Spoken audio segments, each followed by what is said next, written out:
I've been telling you about Gilgil Phase 8, the ranch Gilgil Phase 8. And now we have only few plots remaining. From where I am to Gilgil town, it is just 12 kilometers. We have so many social amenities around. This is Nakuru County, and where I'm standing right now, just like a kilometer away, we have Nagum Primary School. And this is one of the social amenities that we have around in Nagum, because this area is known as Nagum. And of course, we also have social amenities like electricity. Actually, the school itself has electricity. We have water. Actually, our next neighbor has a borehole, so water is also not a problem in this place. And these are some of the social amenities that people in Gilgil Nagum are enjoying. And of course, you can be part of this community. How do you own a plot in Gilgil? Faraja Settlers Limited, they cater for your site visit. First of all is to book a site visit so that you can be able to come and see what we are talking about. A 50 by 100 piece of plot is going for 240,000 Kenya shillings, and this amount is inclusive of your title deed. And of course, you don't have to pay the entire amount. I always tell people that Faraja Settlers Limited, they accommodate each and every one of us. So if you cannot be able to afford to pay cash amount, you can deposit 10,000 Kenya shillings only, and they have a very flexible payment plan that they have organized for all of you. You can pay in 6 months, or you can pay in 1 year payment plan. That is a mode of payment. So you are the one who is to choose the payment plan that you would feel comfortable with. So you can, of course, own this plot by calling our mobile number so that you can be able to book for a site visit. Even people in diaspora, if you are far, you can just send somebody so that they can come and see what we are talking about and the plots that we are talking about. They have ready beacons, so you can call the number to book 0705 525252. Or if you are within Nairobi, you can visit our offices in Nairobi CBD along Ronan Ngala Street, a building known as R&G Plaza, 5th floor, room number 4. And that is the easiest way to own a place in Gilgil. So God bless you as you plan to invest with Faraja Settlers Limited, a company that will tell you that your property is our priority. Thank you for watching, and thank you for investing with Faraja Settlers Limited.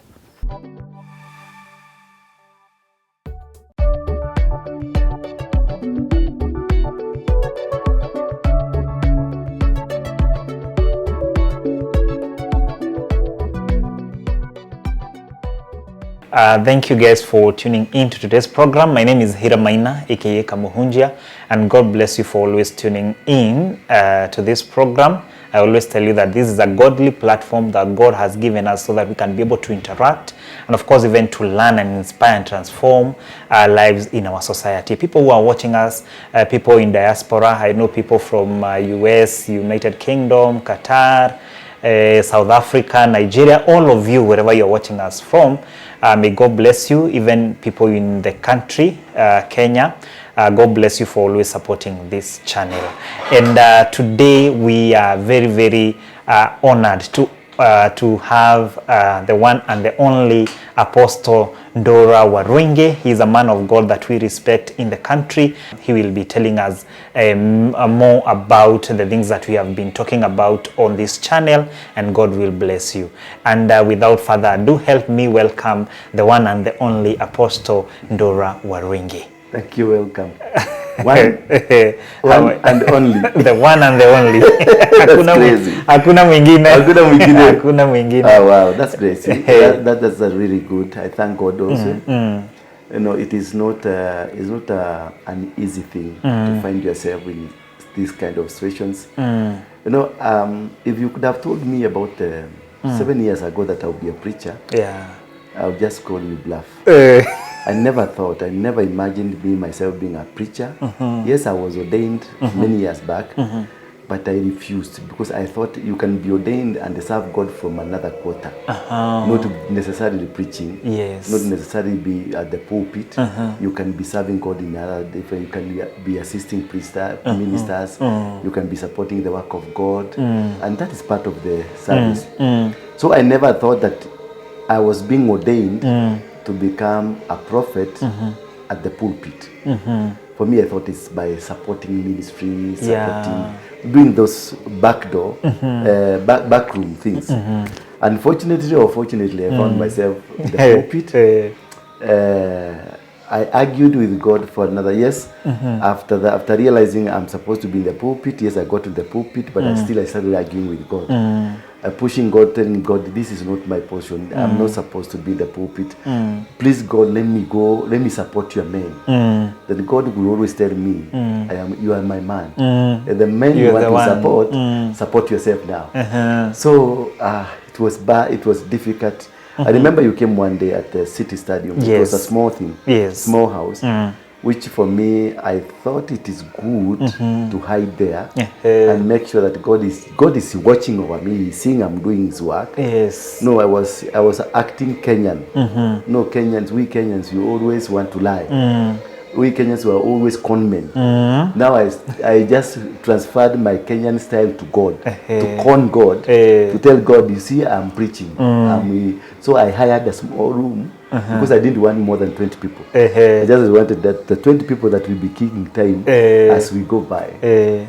After some time, God came and pushed me and told me, now the time for city stadium is over. I'm going to I'm going to show you another place where I'm taking you. Then I told God, no, I'm comfortable here. When I told God I'm comfortable, I remember that 2 months we were unable to raise rent for that city stadium. It was a small place. We were paying only 30K, but 2 months we were unable. So as we started eating into the deposit, the landlord came in and we were given an auctioneer letter that they went to auction us. Immediately, I tried to do because I became now. It has worked. If the auctioneers can come in, I'll be auctioned. Now I'll go back to God and tell God, you see now, they have auctioned me. Now let me go home. They came. The auctioneers came into the room. Sent by Mrs. Kenodia.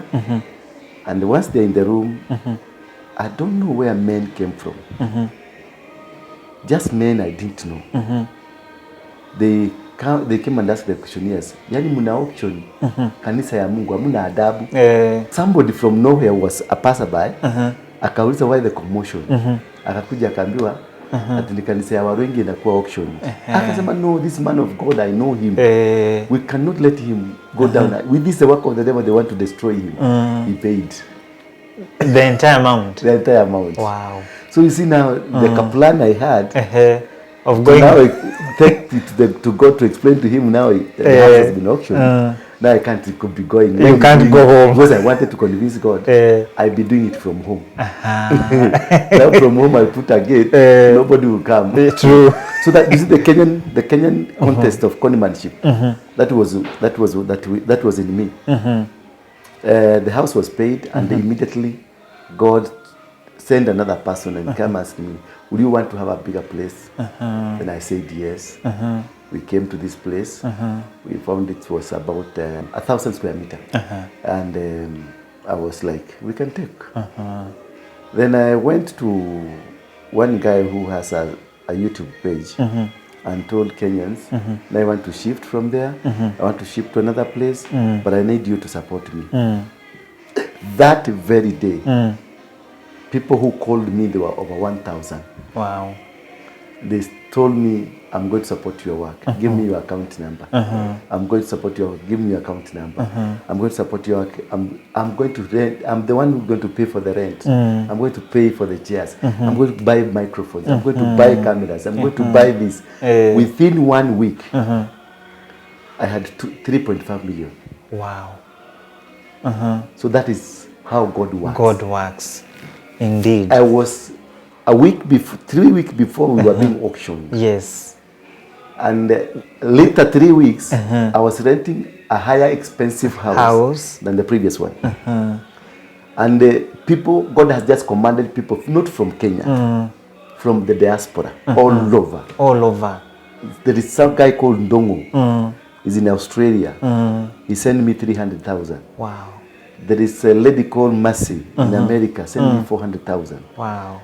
There is a lady in Saudi Arabia. You guys, you say those guys don't have money. She sent me about 200K. Wow. There is a guy from Japan. I've never known him until today. He went and he called somebody who sells chairs. He paid. He called me. He told me, go to a certain shop, go pick the chairs. Wow. So that is how God did. The renovations and everything you see here were done by people I don't know. Wow. So that is how God, when God activates you and he sees want to use you, because it is about being used by God. And we are set aside. The book of Jeremiah 1 verse 4, before you were born, I knew you. I set you apart. I sanctified you and ordained you to become a prophet unto the nation. Then you go to verse 6, Jeremiah says, I don't know how to say because I am my youth. Then God comes and tells Jeremiah, stop, never again say you are a youth.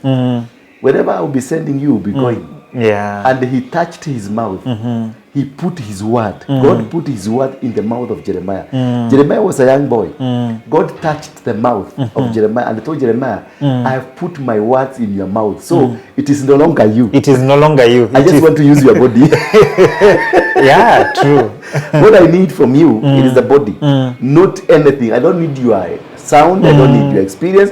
I have put my words In you. So I will be speaking to people through you. So that is the responsibility. I want to use you as a vessel. Now when you are called, you become a vessel. And you no longer become yourself. And you now become irrelevant. Yourself becomes irrelevant. You become more of God than anybody else. As I remember, we used to meet at Mount Kenya, and I used to tell you that there is a time when God decides now it is your time. Yes. Nobody can change it. Nobody. You don't require a brother, you don't require a father, you don't require your pastor, you don't require a friend. When God decides he's picking on you, he picks on you, he drives you, he takes you where you want, he can transfer you to South Africa and he gives you favor. Yes. You find many people have been in South Africa for many years, but they're not attracting any favor. But you go today, everybody says there is a new preacher, preacher, man of God, and every person will come. This does not only happen to the preachers, the correct preachers, the godly preachers. It also happens to the people in the devil. Because the activation of power, it is similar. Because the devil operates from the knowledge of heaven. Yes. And as God operates from the knowledge of heaven, the devil operates from the knowledge from heaven. Yes. So these things are spiritual. Anything spiritual, it got supernatural power. A power that you cannot be able to understand. That you see that when if somebody was poor just the other day, because he gets powers from the witches, all of a sudden he becomes rich. The same as you come to church. Yes. Anyway, tell me what brought you here. Okay. I came here because, you know, we wanted to hear, maybe you can share with us about the things that have been going on in the country. There are episodes that I've done on my YouTube channel. Yes. Like the other one of the guy who used to do the worshipping. Yes. Who sacrificed. I think I had said. You had said? Yes, in another channel, I had prophesied about it. Around September last year, I had prophesied about it. I had prophesied about Shakahora. I had prophesied about false pastors and prophets. I had prophesied about the leadership of the country, what is happening now. All those things I said. I had prophesied about the coming of the king. Then the queen was still alive. But I said it's the king that is coming. Yeah. And of course you have even we have seen even you have prophesied about the government. Yes. I've seen, you know, I follow you. Yeah. So everything I've said is happening. Yes, it is happening. Yeah. And that is why I have come, so that maybe you can enlighten us. Yeah. Because there are people who have you know, visited this program, and they have told us, I have a guy known as Bakur, he's a Muslim, and he said that he saw the first vision he saw you know, these musicians like Angela Chibalonza crying in a church. He saw the late President Magufuli, you know, he's dead. No, he was dead, but he was seeing him holding Tanzania flag, and the flag ilikuwa imeraruka, haikuwa inakaa vizuri, and then later on, the last episode that I posted, akasema ameona, and remember he's a Muslim, akaona hapa KCC, akaona Uhuru Kenyatta, the former president Uhuru Kenyatta, akaona Mama Rachel, Her Excellency, akaona Musalia Mudavadi, akaona Ida Odinga. Wana view, there is a body iko hapo, wana view, but haoni ni nani ako hapo. And now this guy amekuwa akisema, amekuwa akiona hizo visions hata kwao huko Mombasa, Likoni, anaona vitu huko kwenye wanaishi na zinafanyika. And the people that we were there with, they can testify that those things are happening. Alikuwa anaona hata hiyo estate yao watu wamekufa mili nini, after a few months kuna watoto na watu nini waliuliwa huko. So the dreams ama visions zenye anaona zinatimia. So there are these visions zenye amekuwa kiona. So, and he's a Muslim. Na anasema in the Muslim nini, how they don't believe in hizo vitu. Yeah. First of all, to start with, can he be helped? Who? Now that guy that is seeing those he doesn't visions. have a problem. He doesn't have a problem. He's speaking the mouth of God.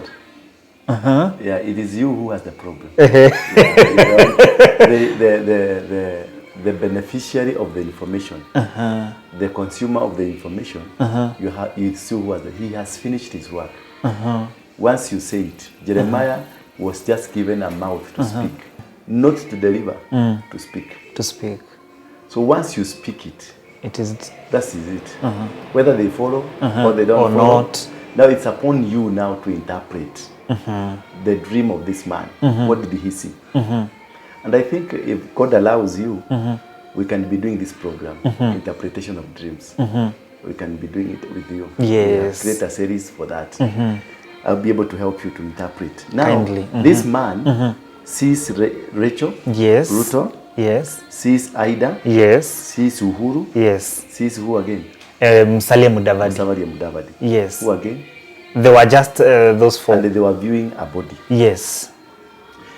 He didn't see Rachel's husband. He didn't see Ida's husband. That is an indication. This is a national platform. They were at KICC. Who can be brought at KICC to be viewed when he dies?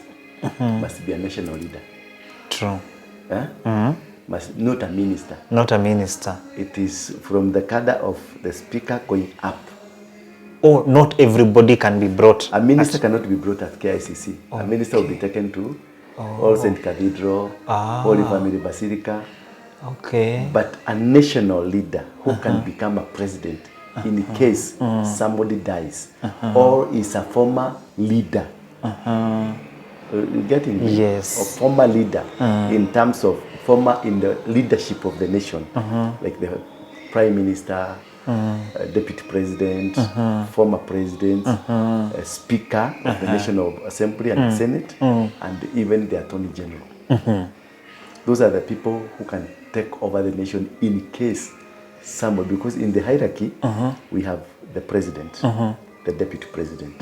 In case one of them, the president is incapacitated or falls sick or is unable to do his services, the deputy takes over.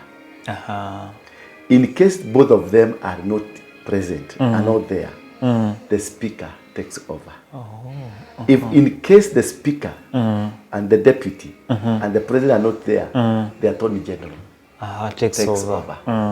That is the hierarchy of the nation. That is how power can be changed. Those are the people who now, if Ruto is out of the country, Gachagua is out of the country, Speaker of the National Assembly is the president. You get me? Yes. So what will this that we have brought? So it could be a former leader, a former president, or a former deputy president, or a former prime minister, because we don't have a current prime minister. Yes. Or the sitting, either of them sitting will be in such a situation. You understand? So it is a national person with a national cluster. That is how to interpret. And number two, where, which building? Where am I saying it is the leader? The interpretation tells you. You also look at the environment. At where were they? It is KICC. KICC is a symbol of the nation. Yes. Being a symbol of the nation, the only people that are carrying the symbol of the nation, it is those people I've mentioned. True. So, meaning KICC can only, the body of a president, the body of a prominent person of that caliber can only be taken to KICC. Not that if it was a church, then even a minister could be. Yeah. Even a deputy minister could be. Yes. Or even a prominent businessman could be. But now we are talking of a nationality, the nation or the flag of Kenya being lowered. Because by this means the flag will be lowered to half. Yes. That is why they have taken KICC, because KICC is a center of power. Yes. Wow. And now you look at who was there, former President Uhuru Kenyatta. You see? Yes. And Musalia Mudavadi. Musalia Mudavadi is de facto, the deputy president. Yes. As we are talking now. Again, Aida is the wife of a former prime minister. And Rachel is the wife of a president. They have come because death brings people together. Both enemies, rivals, they all come together. Then we don't have boundaries. So it is the death, not only a person, but the death can be the death of the economy, because KICC represents the economy of the nation. KICC is the greatest altar in this country that controls this nation. It is a demonic altar, KICC. KICC was created, the architectural structure of KICC is a penis of a donkey. Yes. The architectural structure. It is a penis of a donkey. That tells you it's a spirit of immorality. Yeah. I know you've never thought that. Look at, put in your imagination, look at it. Yeah. And look at those, True. Look at those two round houses. Yes. Those are the balls. Yeah, when you think about it. Yes. And then, right in the middle of KICC, there is old man Kenyatta. Yes. The statue of Kenyatta and the KCC. Remember, when they were doing the constitution, they say that all Kenyan currencies will never bear a portrait of a president, but portraits of animals, portraits of buildings. But now look at your note. Do you have a note there? No. I think I have. Let me show you. Yeah, this is a Kenyan note. After deliberations that no man will be put in this, they decided to put KICC. Oh, yeah. And they decided to put the statue of Mzee Kenyatta. Is it in Every even note. 1,000? Even 1,000.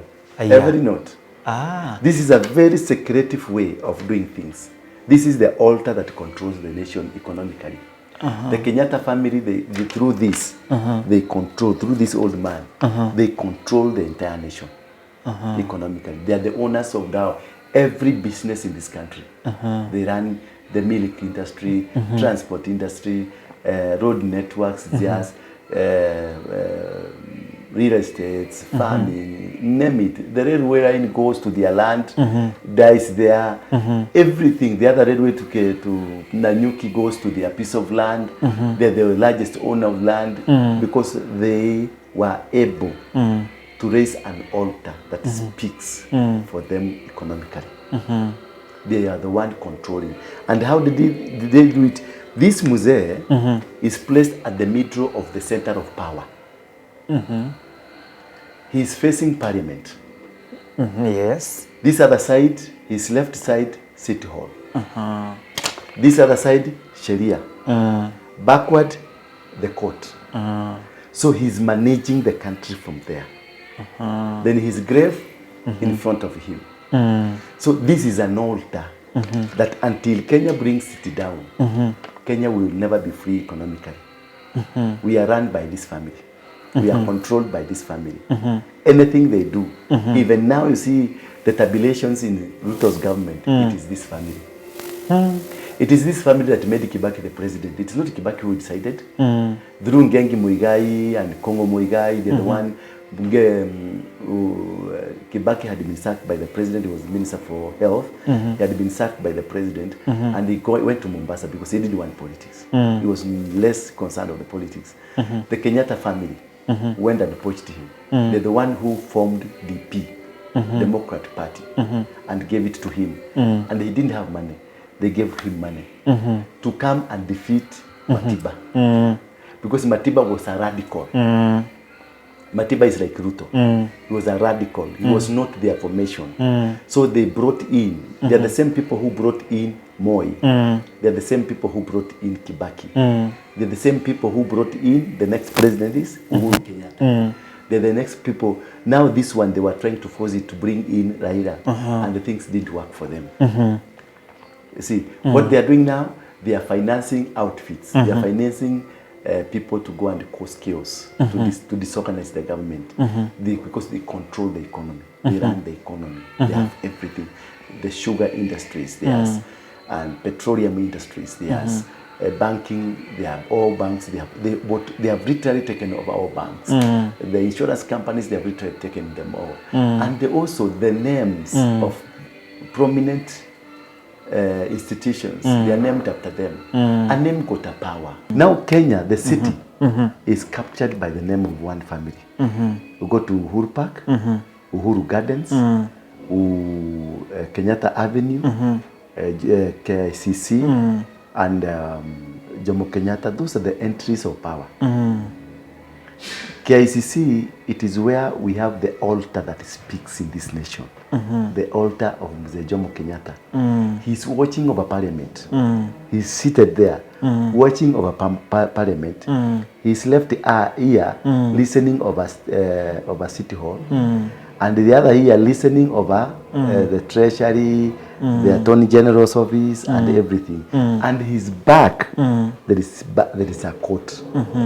The Supreme Court. The Supreme Court. So he controls the parliament that makes laws, the court that implements laws, the city hall that runs the city, and the Sharia where the laws are kept. So he's holding. That is why they cannot afford to remove his portrait from a legal tender, because that is the spirit behind Kenyan legal tender is that statue of the Jomo Kenyatta. And without their blessing, you cannot become rich. We are all subjected to poverty. We are all subject to be their slaves. You see, they were able to remove a governor from power, and they brought an army officer to come and run because it is theirs. The city is theirs, is captured. So the city is a puppet of them. If you look at Sakaja, Sakaja was brought forward, is a product of Uhuru Kenyatta during the TNAs. Yes. Is a product of the Uhuru Kenyatta. So the city runs a nation. The capital city is the heartbeat of the nation. So whoever becomes a governor, controls the nation by virtue of being the owner of the land that our city is sitting on, and where the headquarters of a country, that is State House, where it is, and all the departments of the government, they are controlled from City Hall, because we pay rent to them, we pay water to them, anything that is happening, revenues we pay to them, so we are controlled. Therefore, another family, now I'm giving you the power of the names and the power of altars that control Kenya. Number 2, there is Moi family. You go to Uhuru Park, there is that monument where there is Rungu ya Nyayo. That is a monument for power. The Kenyatta one is a monument for the economy, for finances, for to be able to run the economy of the nation. They're the ones who runs. You go to tea sector, they own through Kakuzi. Coffee the same. And all these are properties of the Queen, not the King, the United Kingdom. Kakuzi, all major tea factories in Kericho, they are Queen's property, King's property. That is why the King is coming. And the altar of the Freemason, it is a property of the King now, formerly the Queen, but now the King. The King is the head of the Church of England. And Church of England is the same as Anglican Church. You see, the Church of Canterbury is the same as Anglican Church. So Anglican Church and the Church of England are all under the King. Also the Freemason, the head of the Freemason is the King. Now you can see the combination of 3. The Anglican, the Freemason, and the King, the Church of England. Let me come back again. The statue of President Moi, you heard Moi say before he died, before he left power, that he ruled this nation for 100 years. Now look at it. He left power for Kibaki. Kibaki, until he became a president, he was still KANU member. He was KANU member number 2. And he died KANU member number 2. So Moi continued his legacy through Kibaki. From Kibaki, who came into power? Uhuru. Who brought him to power? Moi. From Uhuru, who comes to power? Ruto. And who? Gachagua. And these two these men are rumored to be biological sons of this man. You see? So it is because of the altar at the Uhuru Park. If you could remember, when he died, when Moi died, Uhuru made a deliberate move. They walked the coffin of Moi through Uhuru Park, through his altar, then down to Uhuru Highway to Nyayo Stadium. Do you remember? Yes. Uhuru walked literally. He walked. He didn't do that to Kibaki. He walked with Moi. Moi, yeah. Because Moi was the chief supreme leader of the Freemason. Then he has his altar near the Freemason headquarters, near the Sereda Hotel. There at the Uhuru, that one we call Fort Park, something park. That is where this big altar is. Then Uhuru walked with the coffin along the Kenyatta Avenue, going to Uhuru Highway, then to Nyayo Stadium. Nyayo Stadium is named after Moi. That is where he was taken. And then remember this lady who was a minister for sports, when they wanted to change the name of Nyayo Stadium to another, she came out strongly and said, this name cannot be changed because it is a symbol. At Uhuru, Nyayo Stadium, there is a rungu ya Moi there. That is where we are ruled from. Then we have here the rungu of Moi. So when it comes to the Moi family, they control power. nobody can become a president without having gone through the processes of Moi. You see, when for you to become rich, you have to go through the family of Kenyatta. That is why they own all banks now. They own Equity, they own Family Bank, they own NIC, that is NCBA, they own all insurance companies, they are theirs. Any economical venture in this country, they killed KCC for Brookside, they killed farming for their own products, they killed everything. The railway line had to be built to go to their land and stop there. That is in Mahio. Another railway line was created to get to Nanyuki, to their land, and it died there. You see, this the flyover from the airport, that is the Kenyatta family property. It's not a government property, it's a private property. What is called the private-public partnership. So, why? It is not that they are clever than us. If you go to the sugar industry, the Mumias and the Western Sugar, that is the Rai. The Rai family. It is not the Rai family, it's the Kenyatta family. And all this is because of the altar, not that they are clever. It's because they have an altar. The altar controls, the altar runs, the altar manages. With an altar, you can never go wrong. The altar that Abraham raised at Mount Moriah, it is the altar that has kept their family in power until today.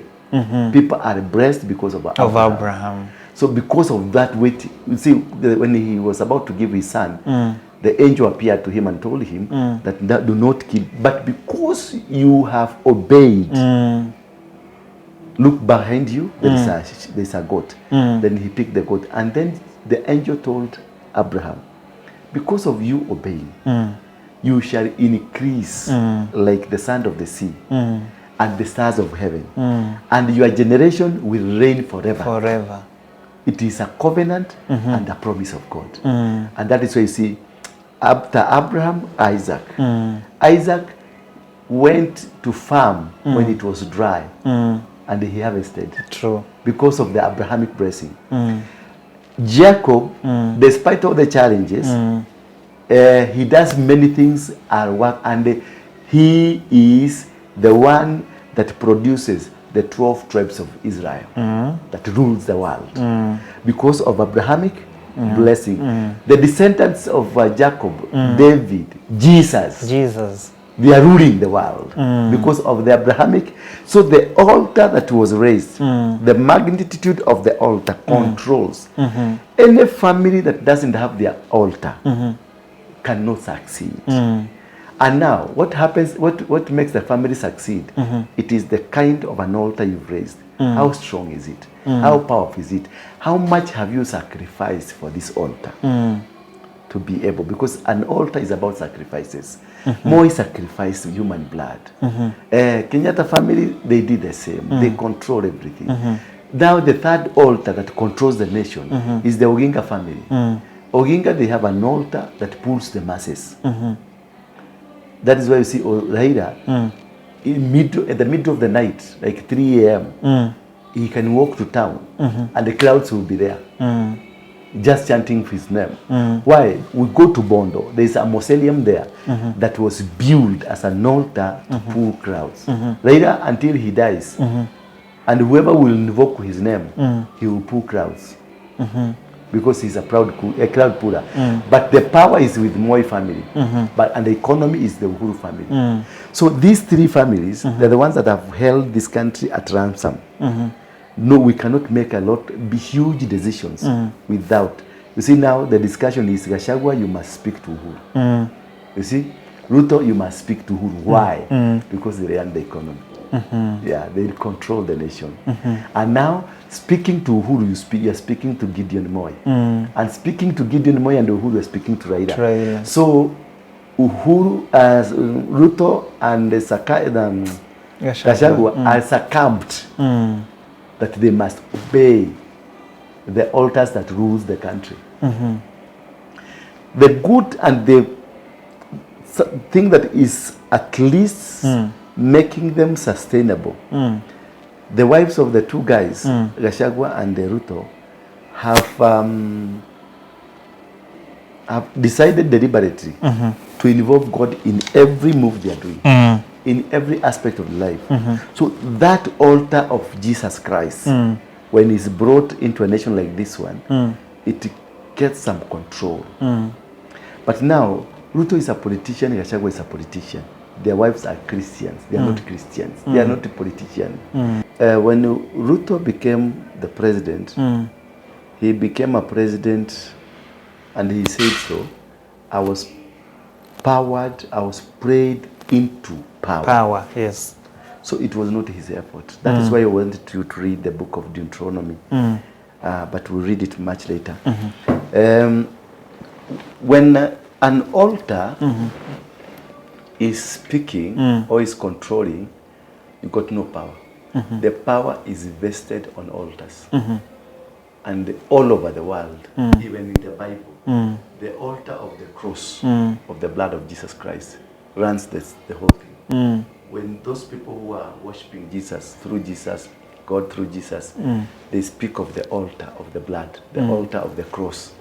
That is where we vest our power, we vest our interest. The Muslims, they face Mecca. The Catholics, they go to Vatican.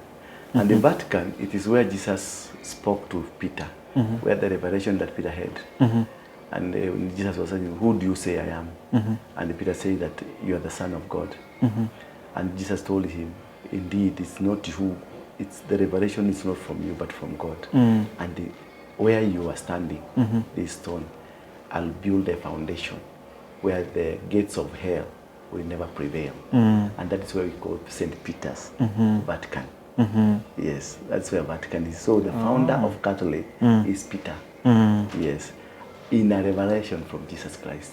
That where you are standing, the gates of hell will not prevail. And that is the rock. This is rock that where he spoke, where he was standing when he got the revelation.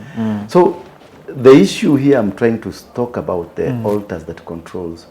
When now Ruto became the president, he was powered into power through the Karen. The Karen office was, remember Wairimu and many preachers raised an altar there, a godly altar at the Karen State House.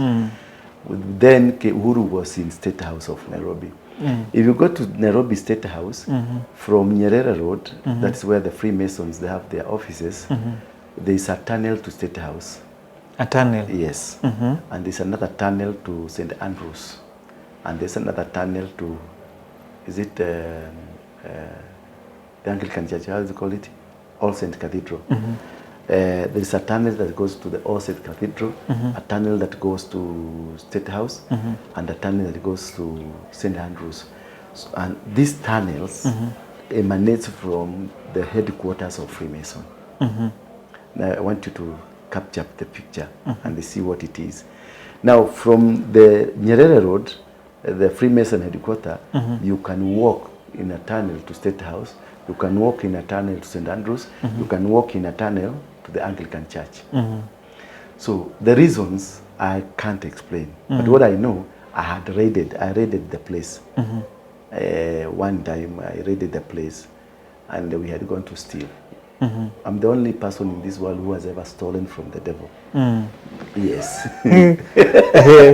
But unfortunately we were not able to do so because what appeared to us is a picture I would never want anybody to experience in his life.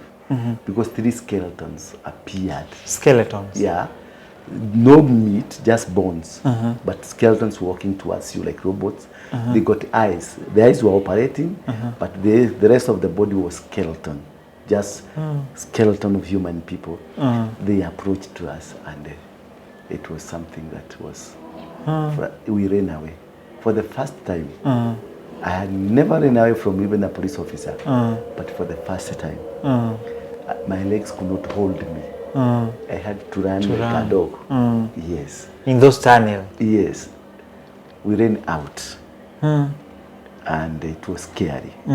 So my point here is not the details of what is happening there. The details of State House, it was built in 1901 by Sir Evelyn Berlin, the British government. It was a governor, but then the ones who built it was a governor's house. It was like the Sakaja house now, the state house, city hall. It was a governor's house because Kenya was a governor, a territory of the British Empire. So what they did, once they built, the Freemasons did the building. In Kenya, most of the old buildings were constructed by the Freemasons. That is from Stanley Hotel, going all that block of Stanley Hotel, Standard Building, and the National Archive, the railways headquarters, the churches, the All Saint Cathedral, the St. Andrews, the State House, all those old buildings were done by the Freemasons, the Macmillans. The Macmillans is the one the same at Kilimamboko, where we have now the main shrine of the Freemason is at Kilimamboko. They are the Macmillan there. You find this Macmillan. Macmillans were the people who are tasked to control and manage the altar of the Freemason alongside the Kenyatta family.